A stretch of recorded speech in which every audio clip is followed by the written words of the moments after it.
কিছুদিন আগেও এই টমেটো গাছগুলোতে ছিল ব্যাপক প্রতাপ এবং তারা ছিল যৌবনপ্রাপ্ত। অনেক সুন্দর সুন্দর বড় গোলাকার টমেটো ধরে থাকতো।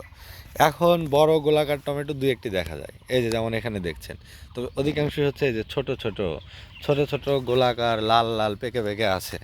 ওই যে অনেক সময় ভিডিওতে দেখা যায় যে বিদেশের মাটিতে যেখানে আপেল চাষ হচ্ছে, ওখানে আপেল এই মাটিতে পড়ে পড়ে আছে। আর আমাদের এখানে দেখুন বাংলাদেশের কৃষি মাঠে সব কিছু পড়ে থাকতে দেখা যায় না, তবে টমেটোটা পড়ে থাকতে দেখা যায়। টমেটো অনেক জায়গায়ই দেখা যায় যে জমিতে পড়ে পড়ে আছে। এই যে দেখুন নিচ দিয়ে কিন্তু অনেক টমেটো, প্রত্যেক মাচার নিচে অনেক টমেটো দেখবেন। ওই দেখুন দূরে দেখা যাচ্ছে লাল লাল টমেটো পড়ে পড়ে আছে, মানে এখানে তুলে বাজারজাত করার সময়ের আগেই এগুলো সব পড়ে পড়ে যাচ্ছে। এই পাশটাতেও দেখুন, এগুলো কিন্তু অনেক বড় টমেটোর ক্ষেত ছিল এবং প্রচুর টমেটো এসব জমি থেকে হয়েছে। তবে এখন বয়স শেষের দিকে গিয়েছে, এসব টমেটোর আর এখন কদর নেই, এগুলো বোধহয় আর বিক্রিও হবে না।